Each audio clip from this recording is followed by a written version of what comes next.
कि आचार्य जी संभल यूपी से सफ़र करते हुए यहाँ तशरीफ़ लाए हैं। उनकी इस मोहब्बत का शुक्रिया हम जमीयत उलमा ज़िला पूना, अहलान पूना, उनकी इस मोहब्बत को सलाम करते हैं। इसी तरह इंसानियत का दर्द रखने वाले एक ईश्वर और एक अल्लाह की पहचान के साथ लोगों को इंसानियत का दर्स देने वाले बहुत ही अहम शख्सियत जो मुंबई से यहाँ कॉन्फ्रेंस में तशरीफ़ लाएँ, जनाब सत्यनाम दास जी बाबा, हम उनका भी इस्तकबाल करते हैं। इसी तरह हमारे मेहमानान किराम दीगर मज़ाहिब के पेशवा जनाब ज्ञानी अमरजीत सिंह जी हमारे दरमियान तशरीफ़ लाए हैं, जो गुरुद्वारे के इमाम हैं।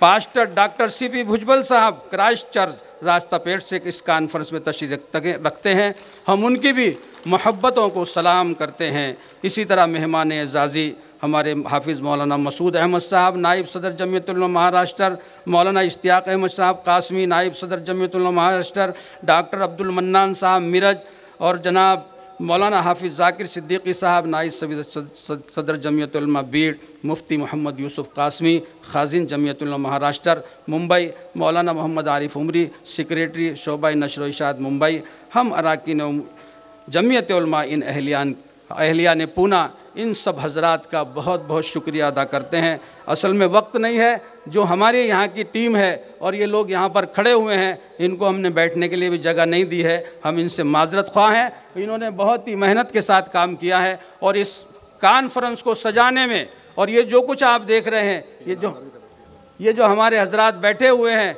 इनका बहुत अहम किरदार है। हम इन सबको सलाम करते हैं और माजरत के साथ। और हमारे 2-3 हजरात जिनका मैं नाम इसलिए नहीं भूल गया कि मौलाना हलीमुल्लाह साहब में शायद नहीं आएंगे,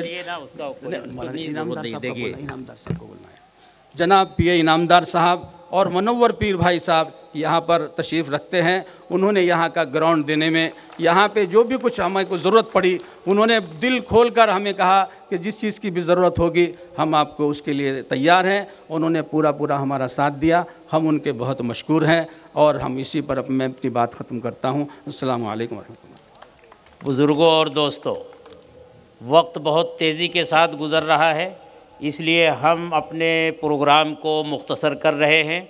हमारे प्रोग्राम में इस्तक़बालिया तकरीर के बाद मेहमानों का इस्तक़बाल भी था, उसे हम ख़त्म कर रहे हैं। अब मैं दरख्वास्त करता हूँ जनाब बाबा सत्यनाम दास जी से कि आप तशरीफ़ लाएं और अपने ज़र्री ख़यालात से इस बेचैन मजमे को तस्कीन अता फ़रमाएँ। बाबा सत्यानाम दास जी। प्रोग्राम के बाद इंशाअल्लाह नमाज बा जमात 10 बजे मस्जिद आज़म में सामने होगी इंशाअल्लाह। यहाँ मौजूद तमाम लोगों को जय सिया राम, अस्सलाम वालेकुम, सत श्री अकाल, गुड इवनिंग, और जिसका जो सलाम हो। बहुत बहुत शुक्रिया।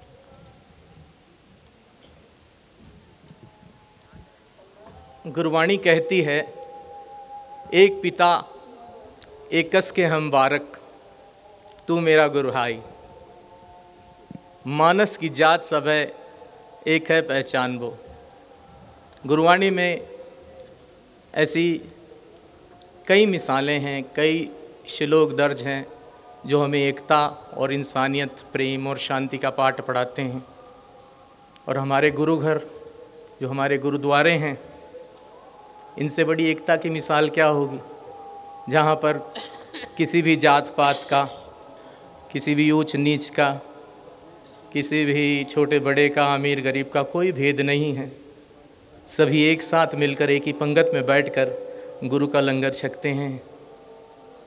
और हमें इन गुरुद्वारों से बहुत कुछ सीखना है, क्योंकि गुरुद्वारे ही हमें इंसानियत, एकता, प्रेम और शांति का पाठ सिखाते हैं। और जहाँ से जो चीज़ हमें सीखने को मिलती है वो ग्रहण कर लेनी चाहिए। यहाँ मैंने कई चीज़, मेरे मित्र, मेरे सखा, मेरे हमसफ़र मौलाना असलम कासमी हैं, जिनसे सीखा है।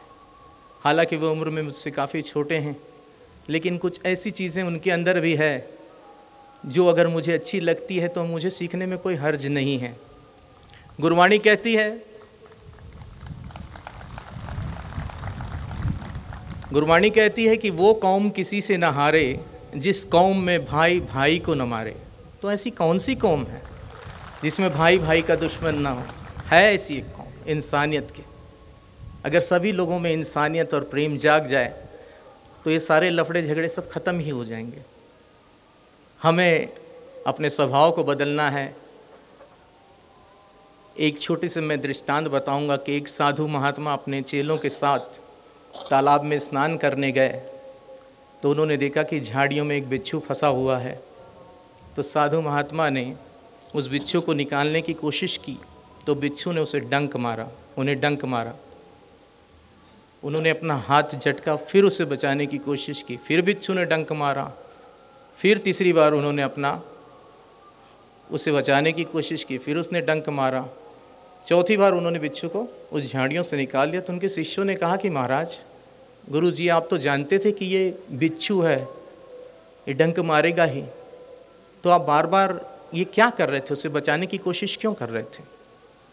तो उन्होंने कहा कि अरे ये छोटा सा बिच्छू जब अपने स्वभाव को नहीं छोड़ सकता तो मैं इतना बड़ा साधु होकर अपने स्वभाव को कैसे छोड़ूं? इसका स्वभाव है डंक मारना और मेरा स्वभाव इस पर दया दिखाना, तो दया मैं कैसे छोड़ दूं? तो हमें भी इस बात को ख्याल रखना चाहिए कि अपने स्वभाव को इतना निर्मल, इतना पवित्र, इतना चंदन जैसा शीतल कर लें कि पूरी दुनिया में हमारी महक हो जाए। रहीम जी का दोहा है, रहीमन जो उत्तम प्रकृत तो का कर सकही कुसंग, चंदन विष व्यापत नहीं लपटे रहत भुजंग। तो चंदन के वृक्ष में आपने देखा होगा कि या सुना होगा कि हजारों सांप, जहरीले नाग उसके ऊपर रहते हैं, लेकिन चंदन उनका जहर नहीं ग्रहण करता, बल्कि अपनी शीतलता से, अपनी खुशबू से उन्हें मुक्त कर देता है। मैं भी आपसे यही गुजारिश कर रहा हूँ, यहाँ मौजूद तमाम लोगों से मेरी यही गुजारिश है कि अपने स्वभाव को उस चंदन की तरह सुगंधित और शीतल कर लीजिए। फिर ये जहरीले नाग जो हमारे बीच ये हमें तोड़ने का प्रयत्न कर रहे हैं और नफरत का जहर फैला रहे हैं, ये हमारा बाल भी बाका नहीं कर सकेंगे।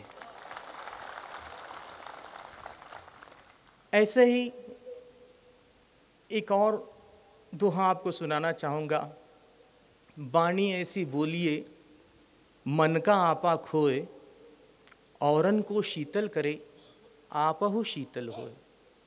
हमें अपनी ज़बान से ही लोगों को जीतना है, क्योंकि जब हमारी ज़बान ही इतनी अच्छी हो जाएगी, हमारी वाणी ही इतनी शीतल हो जाएगी, तो जरूर हमारा आधा काम तो, हमारा आधा जीवन तो वहीं सफल हो गया। हमें अपनी वाणी में प्रेम और शीतलता लानी है और कोशिश यही करनी है। एक गांव में दो बड़े प्रवक्ता आए, उनके बीच में वाद विवाद होने लगा। सारे पूरा गांव बैठा देख रहा था। एक दिन चला विवाद, 2 दिन चला। लोग ये निष्कर्ष नहीं कर पा रहे थे कि कौन जीता। तो उन्होंने कहा यहाँ इस गांव में एक किसान रहता है, उससे पूछते हैं हम लोग चलकर कि कौन जीता। तो किसान के पास गए तो उसने कहा कल मैं आकर उनका वाद विवाद सुनूंगा और फिर बताऊंगा आपको कि कौन जीता कौन हारा। दूसरे दिन फिर सवेरे वो वाद विवाद उनके बीच में होने लगा। किसान ने 2 मालाएं मंगाई फूलों की, गुलाब के फूलों की मालाएं मंगाई, दोनों के गले में डाल दी और उन्होंने कहा कि भाई तुम वाद विवाद करते रहो, मैं अपना खेत जोत कर आता हूँ, बाद में बताऊंगा कि कौन जीता कौन हारा। अब 3-4 घंटे बाद वो अपने काम से फारिग हुआ तो उसने कहा कि भाई चलो चल के देखते हैं कौन जीता कौन हारा। तो उसने दोनों के गले की माला को देखा तो एक के गले की माला जो थी वो मुरझा गई थी और दूसरे के गले की माला एकदम खिली हुई थी। तो उसने कहा कि ये जीत गया जिसके गले की माला खिली हुई है। तो लोगों ने पूछा कि भाई आपने निष्कर्ष कैसे किया कि ये जीत गया।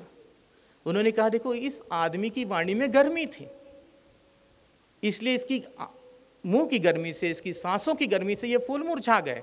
इसकी वाणी शीतल थी इसलिए ये जीत गया, इसके फूल अभी भी खिले हुए हैं। तो हमें इसी शीतलता को लेकर आगे बढ़ना है। आप जानते ही हैं कि हमारे बीच में ऐसे ऐसे दिगावर, ऐसे ऐसे धरती के रत्न हैं और बड़े खुशकिस्मत हैं हम लोग जो ऐसी मौका हमें मिला है। हज़ारों साल नरगिस अपनी बेनूरी पे रोती है, बड़ी मुश्किल से होता है चमन में दीगावर पैदा। जब धरती करवट लेती है कई करोड़ों साल, तब जाके पैदा होता है एक जवाहरलाल। तो ऐसे ही एक जवाहर, ऐसे ही एक धरती के रत्न, मैं सिर्फ भारत का रत्न नहीं कहता उनको, ऐसे ही एक धरती के रत्न, ऐसे ही एक जवाहर और ऐसे ही एक दिगावर हमारे मौलाना अरशद मदनी जी हैं, जिन्हें हम हज़रत के नाम से कहते हैं। उनकी सरपरस्ती, अगर उनका हाथ हमारे सिर पर हो तो इस तरह के प्रोग्राम तो कामयाब होंगे ही। हमें मायूस नहीं होना चाहिए, क्योंकि जो आज नहीं वो कल होगा। मायूसी से क्या हासिल है? हर माजी हाल का आईना है, हर हाल में एक मुस्तकबिल है। ये सोचकर हम अगर रहेंगे, आगे बढ़ेंगे, तो हमें कामयाबी हासिल होगी ही होगी। और आप जानते ही कि ये एकता का परचम है, इतना आसान काम नहीं है।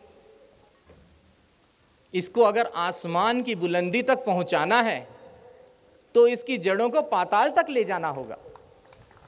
जब तक इसकी जड़ें पाताल तक नहीं जाएगी, ये आसमान की बुलंदी को नहीं छू पाएगा। आपने देखा होगा वो दरख्त जो आसमान से बातें करते हैं, उनकी जड़ें उतनी ही फैली हुई होती हैं, उनकी जड़ें उतनी ही मजबूत होती हैं। हमें भी इस एकता की जड़ों को ऐसे ही मजबूत करना पड़ेगा। अभी जब मैं यहाँ आ रहा था तो मेरे कुछ लोगों ने मुझे इंट्रोड्यूस करवाया कि अल्लाहू वाले बाबा जी हैं ये। तो ये मैं हर मंदिर, हर गुरुद्वारे, हर आश्रम में अल्लाहू गाता हूँ। अगर हनुमान जी का भजन गाता हूँ, राम जी का गाता हूँ, माता के भजन गाता हूँ, तो जब मेरा मन एकदम ज़्यादा प्रसन्न हो जाता है तो मैं अल्लाहू भी गाना शुरू कर देता हूँ। ऐसा कुछ नहीं है कि मैं सिर्फ इस तरह की जमातों में ही जाकर अल्लाहू का गाना गाता हूँ या वो हमद गाता हूँ।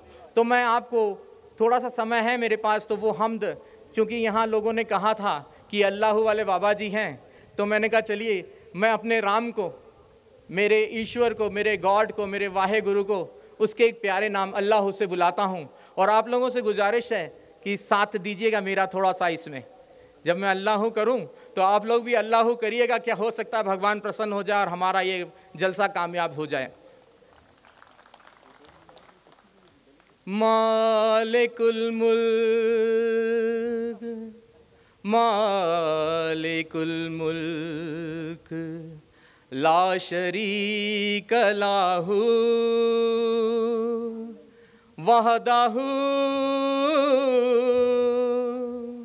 ला इलाहा इल्ला